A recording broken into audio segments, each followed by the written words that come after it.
Morning, everyone.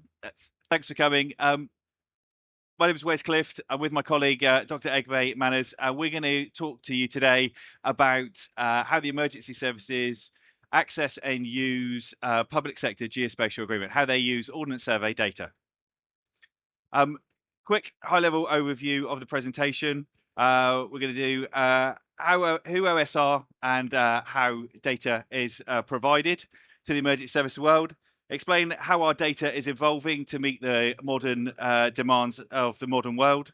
Give some examples of how our data is being used by those services. And then we're also going to try and do a interactive piece with Slido. So if you've got your phones ready, we're going to try and get you to play along if you can. Okay. So when people think of Ordnance Survey, I think they initially think of, like I do, of my childhood of walking up 10 tours with a lovely map. And that's the kind of image that's in people's heads. I guess to try and kind of really talk quickly through who Ordnance Survey are and where we are at this, modern world. We started over 230 years ago as part of Ministry of Defence in order to keep the French from invading. In our current guise, we are a government-owned business. We have one shareholder that it is government. And so, yeah, we're slightly different to a lot of the people that we're playing with in this space. That we have that function to raise money for the government as well.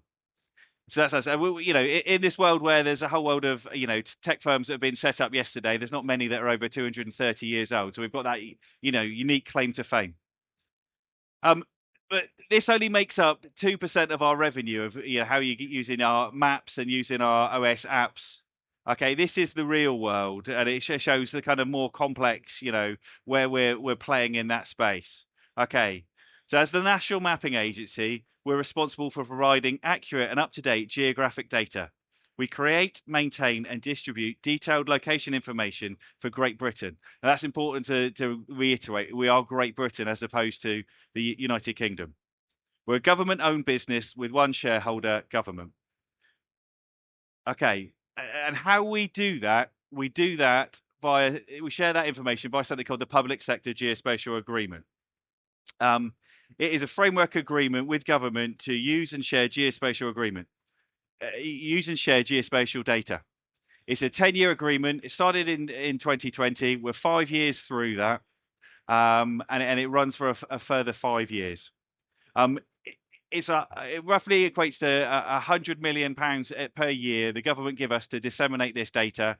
It costs us about 130 million, so we have to make that extra 30 million. We do that by sharing data, licensing it to the bodies outside of the public sector, and that offsets, and makes money for government. If we can make more than that, if for example, we can make 40 million and we can reduce the burden on government to 90 million, then that's the big target for us to kind of help. And we do that by ways of additional consultancy support, additional help, additional data supply.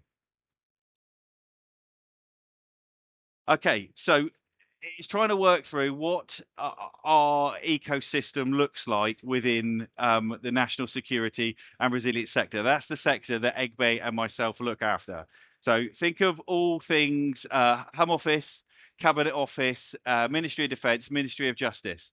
And this is just a snapshot of that ecosystem. So it's working with, hopefully, if you're part, I can see somebody from Metropolitan Police, so we've got that badge up there. So it's always nice to see your CAT badge. But it's all the emergency services, it's the solution providers, the system integrators, all working collaboratively together to solve the daily challenges the emergency services are facing. And I gave the analogy earlier when I was talking to a colleague that we're the fuel in any car. You can use whatever vehicle you want, whether it's an old Morris Minor or it's a modern electric vehicle. We're that fuel that supplies that, that fuels that. And we've got to work with all these system and solution providers. And we work throughout all their processes. So the initial reporting, the investigation, the subsequent post-incident investigation, and reporting back to government. It's holistically throughout all the systems to document, all the all the key components of that ecosystem. So historically, we've done it with our in-life products, and these are those. So these are in all the command and control systems within the emergency services that you can think of. Okay, they're existing in-life products. Topo, there it goes back to 2001. So if you can think of what phone you had in 2001, and you think about, I'll give you the analogy of music. How did you buy music in 2001? It was probably you went to a shop and you bought an album, and then you took it home and you listened to it. Nowadays, how do you listen to music? My children walk into a room and they ask Alexa to play a song. It's an individual song, not an album, and you access it straight away. And our data's got to fit into that modern world nowadays. It's got to be analytical. It's got to be you take what you want. So this is what we do now. This is our direction of travel. It's called the National Geographic Database, and it's a fundamental change as to how Ordnance Survey is providing data to the community. So up there is a list of, oh, whoopsie daisy. The themes that we're collecting into, and it allows you to ask these questions. So in addressing, how many care homes are there in this certain area? What are the fastest driving routes for routing? So if, again, emergency service hat, how do we get, A to B as quickly as possible? Buildings. How many buildings are over 80 meters in there? That's massively important since the, Grenfell Towers. So we're able to ask all these analytical questions with our data, which, we couldn't do as easily before. And it's changing the dynamic of how we provide data from here are a whole world of products that we've put together to here's all the individual features. You can decide what you want for what area so it suits your individual need. Okay. So in addition to providing the data, we'll go into some cool use cases and stories, and Egbe will talk you through that shortly. It's how we support at major events as the National Mapping Agency.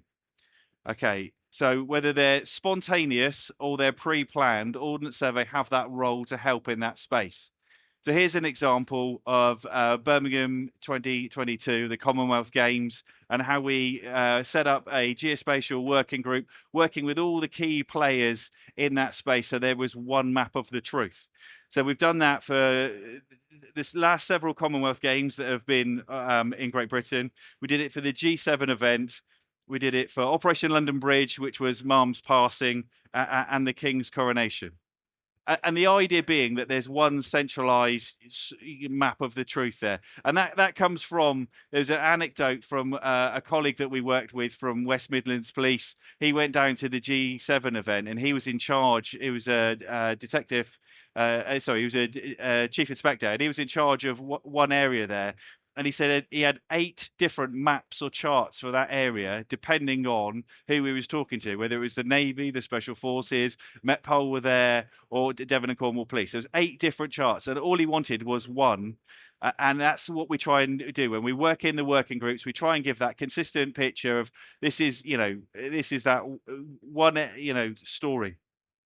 We're also trying to push innovation in that space. And if you can see there, the red and blue 3D image, we've got that view shed analysis of what can be seen from there. So again, thinking about, if we had a hostile actor, a sniper or something like that, what could be seen in that location? Working for snipers, working with drones, doing all that kind of things is how we supported the Commonwealth Games. We also do it through mapping for emergencies. So 365 days a year, 24/7, we have a minimum of 2 geospatial consultants on call for any particular need. It started from Lockerbie in 1988. And we've gone on to support with foot and mouth, swine flu, avian flu. We've supported at major police incidents, murders. We'll go on to one in a minute, the Plymouth bomb incident. We're also supported at things like oopsie daisy, COVID. and we sent some people into the NHS to support with COVID. There's natural epidemics, big freezes and floods. So our geospatial consultants can come in and backfill and support. That number's there, so please use it if you're in that emergency services space. Give us a call for whatever reason you need. We've got that capability to backfill, help and advise, provide data, provide a bum on a seat, provide resourcing, and that's our lovely geospatial team of consultants there. This was the Plymouth bomb incident. So it was in the news last year. Somebody was digging in the back of a garden and they found this unexploded World War II ordnance. And what we had to do is work with Devon and Cornwall Police and the MOD to remove that safely. Needed at all stages 400-meter cordon, and we provided 3D data to enable that to happen. So that every stage there was 400 meters, around this bomb, and it could be safely evacuated. Jogs on every time. So it helped the safe evacuation of 10,000 people, which I was safely told that was the largest post-Second World War evacuation. Okay, so now we're going to move on and explore through some of the case studies, how our data is used. Good morning. Can you hear me? Yeah. Fab.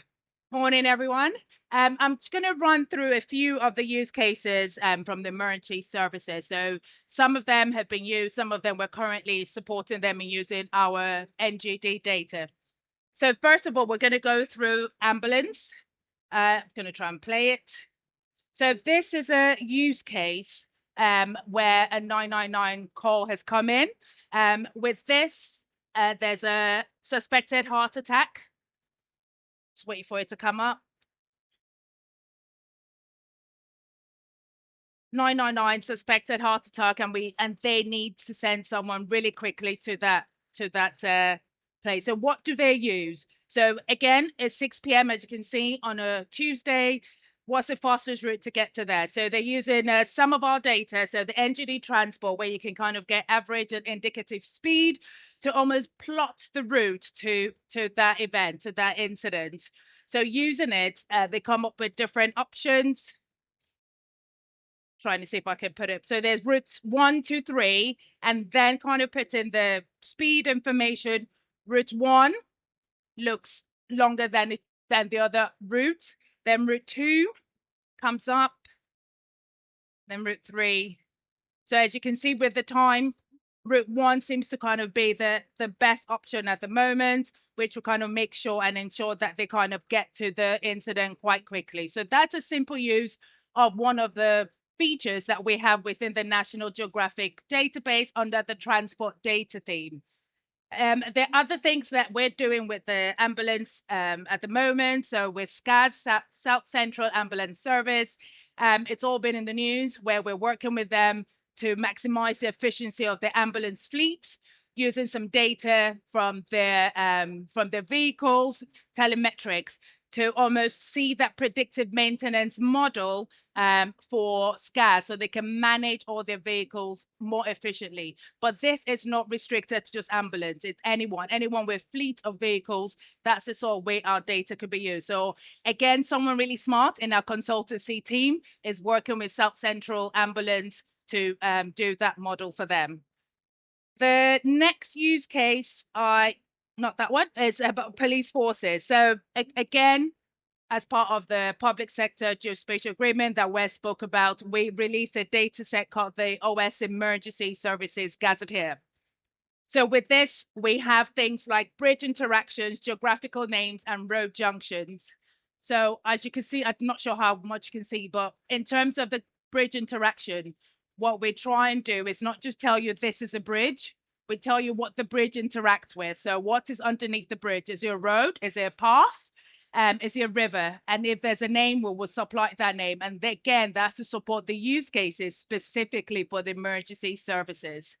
And then you have things like road junctions kind of support road traffic collisions, where they have to do some sort of reporting, making sure that information and location is a bit more accurate than they do at the moment. going back to what Wes said, it's that single source of truth. So they're using the same data, reporting to DFT, who also has access to the same data. So making sure everything is consistent. And then we have everything geographical names, which is what we've always done from our paper maps. So it's where the hills are, if they're kind of any islands, any things like that, we'll make sure we capture it. And essentially, there's some places that we've not made available in a database. We've always had it as a label on a map. So we've taken that label to almost create an ad hoc point to at least give some sort of location description while we continue to enhance the data. Right now, the data is going to be released very soon with tunnel information, again, to support the use cases. So that would tell the marine services where the tunnels are and if there's any exits or entry portals to those tunnels. Another way the police are using our data is hotspot policing. So this use case uses a combination of hotspots policing along with violence against women and girls, which is quite topical at the moment.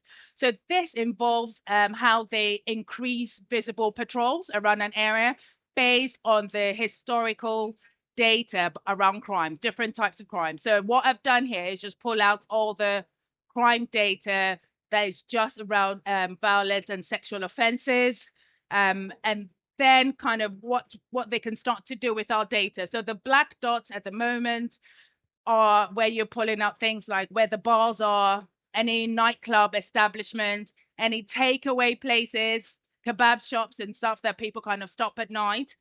And then you can start to kind of see, is there a correlation there? Another data set that we have just released is the street light, presence of street light data. So we have color coded it here. If it's green, it's fully lit, so that's coverage. If it's red, it's either partially unlit or completely unlit. And then you can kind of see where you can start to send some of your patrol, where your officers to where they can concentrate, especially in the evenings. This other use case that I'll just talk about, it is around a local resilience forum, but it's just kind of showing the breadth and how they can kind of use our data to put things like cordons, emergency routes, any vulnerability to give that extra situational awareness to a map. So with this, they use such things like this for training exercises. So it might be fire, ambulance, police, they're kind of part of that training exercises, kind of almost giving them that view of the area in which they are training. Quickly on to fire and rescue, how they use our data. We've got buildings. We've always captured buildings, especially for those that know OS with our topography layer. So what we've done as part of the National Geographic database, we've taken all the buildings. So if you just want buildings, you can easily go to Data Hub and get all the buildings as you need. So in this example, what we've done is almost filter it according to the use cases. So we've added the building height onto this. And obviously, as with fire services, they play a crucial role in identifying, preventing, and protecting communities from fire and other hazards. So they do this by conducting fire assessment, comprehensive fire assessment to identify any potential hazards. So this starts to give them that quick overview before they could go start doing any inspections, especially following the Grenfell incident and the recommendations that followed. So this kind of helps to support those use cases and making them more effective in the use cases. The next one is talking more around the prevent and protect. So prevent is aiming to reduce the fire hazards, and then protect is kind of enforcing any fire safety regulations and improving building safety to minimize fire risk. So with this, in terms of fire inspections, what they could start to do, that's kind of roof material, the sort of information they can kind of get from it, especially around Cornwall and Devon. Thatched roofs is an issue. There's a massive fire risk around thatched roofs, so they can easily pick all the buildings that have got thatched roofs. And then again, moving on to general buildings. As you can see, this is some of the data sets that you can now start to pull out and join and overlay to your buildings data to kind of help to answer the use cases, and which for the fire has been really helpful. Another use case, and this kind of fits more with the kind of business analytics, business intelligence, and kind of giving them that location data to do some of the analysis. So with this, a few of them are using our data to look at, okay, where do we need more stations, or where could we close the stations? Where are we on call? Where do we need more fire officers to kind of be close to in terms of responding to an incident? And bringing all of that information together in terms of all the emergency services, we think of collaboration. If there's an incident that they all need to respond to, for example, this call has come in, an address has come in, we have the UPRN. So the UPRN is attached to every address. So that's a unique property reference number. It's unique to an address. That could be shared easily between the hospital, fire, ambulance when needed. So just make sure it's the same information that is being passed from service to service.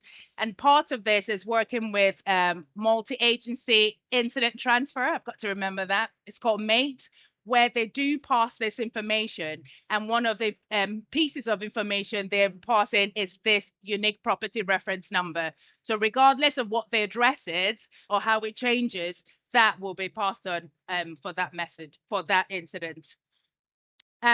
Quick quote from someone who uses our data and kind of seen the progress and kind of how we've done, which is always useful and nice, kind of know that we're doing the right thing. All of this is a starter for 10. We are growing, we are evolving, we're progressing with what the customers want and making sure it meets their use cases. The next one, I'm going to just touch on vernacular names. This always opens up a can of worms.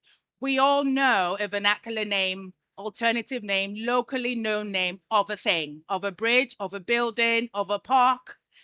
So with this, when people panic during an incident, they call 999. They don't know the official address of that property or where they are. So they give the locally known name of that location. If they're lucky, they could get a call handler who's local to the area, who knows the area. But a few times you have people who do not have that knowledge, that local knowledge. How do they kind of respond? So what we're doing is trying to collect all that data from the emergency services themselves through this tool. So when Wes spoke about the interactive element, I thought I'll just kind of have a quick go, time permitting, hopefully, to kind of ask the question. So please do point your cameras at the QR code, and then there's a question. And oh, sorry, I'll go back. As a command and control center call handler, you've received a call for an ambulance to be sent to Smurf's Hat. Where is it? So you have 4 different options there. Apologies to some that might have seen this before. 100%. Just give it 5 more seconds. So as you can see, a lot of the information, you're just giving Smurf's Hat. You don't have the city, you don't have the area. Where do you, and time is ticking. Every second counts to save a life. So like 57%, no idea, need more information. So just to put you out of your misery, that is it. It is kind of on a beach. Smurf's Hat is located on a beach in Lincolnshire. And just to prove the point, that's it right there. And it's also called Jabba the Hutt because it is a beach hut. But you'll never know that, especially when someone is panicking on a call. Let's try another one. So again, same question, but you've been sent to the wedding cake. Where would you deploy to or dispatch to?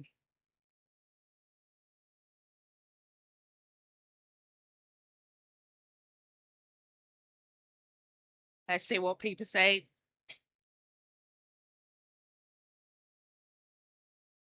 Oh, neck and neck.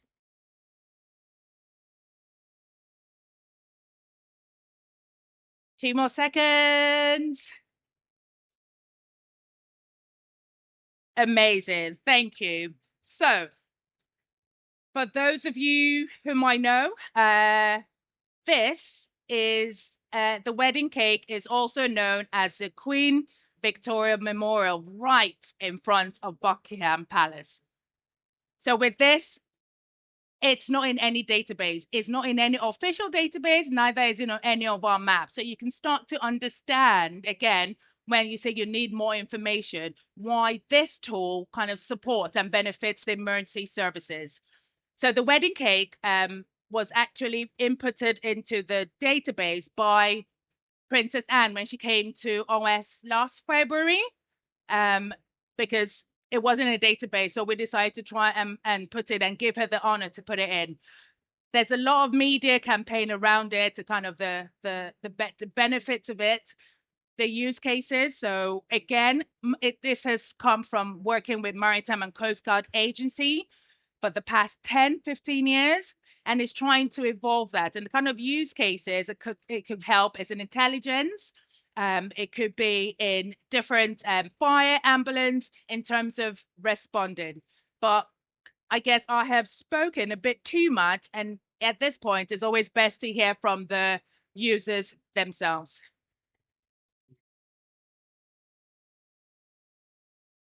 Here at HM Coast Guard, it's a lifesaver that they know the difference between slippery bottom and the eye of the butt. Because years of work with Ordnance Survey now sees close to 10,000 nicknames for local landmarks released in a new database. It's for all the emergency services to access. Here's why. Time is really critical in all our incidents. As you might imagine, if someone is in danger at the coast, they really want us to help them as fast as we possibly can. So the quicker we can work out where they are, the quicker we can get to them.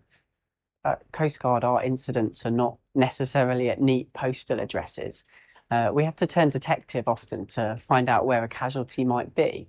And so making use of local place names and a whole suite of location tools is really key for us. Our operators might not know the local place names of a really specific cove or beach.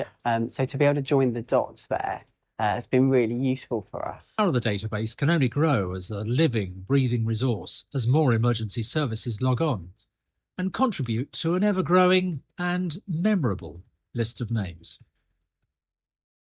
So as you've heard it from Maritime and Coast Guard, in terms of kind of the benefits of the data, so they've got a data set in there and it could be accessed by the police, fire, ambulance, and now mountain rescue, and along with the military. How do customers get access to this database? So as I said, we've got the data hub, which is a front facing, where you log on and you get information on the types of data you might want. So you've got APIs and you kind of got the data, select and build. And select and build is basically that element of choosing the data as you want it, how you want it, and for the area. And then, as I said, the emergency services Gazetteer and the multimodal routing network. So that's kind of how you get information. We've got loads of information around how you use the data. This has been done by the consultant, more than maps. It shows you how to use the data, API data, and all of that. Again, we are always talking to customers. We never stop because, again, we want to continue growing. And we do that through, one of the ways we do that is through emergency services working groups where we go around. We've got 7 around the country to ensure that we understand what's on their plate, what are their challenges, because until something happens, they might not know what they need when they need it. So I guess to kind of round up, we've said a lot, but the key takeaways are kind of in terms of PSG, where it kind of gives everyone the access to the data that's accurate, help from the consultancy team. There are a few of them in the audience. So if you have any questions, I'll possibly be asking them. We have meetings where we meet customers and partners and system suppliers to ensure that we are building database that is fit for the future. Thank you.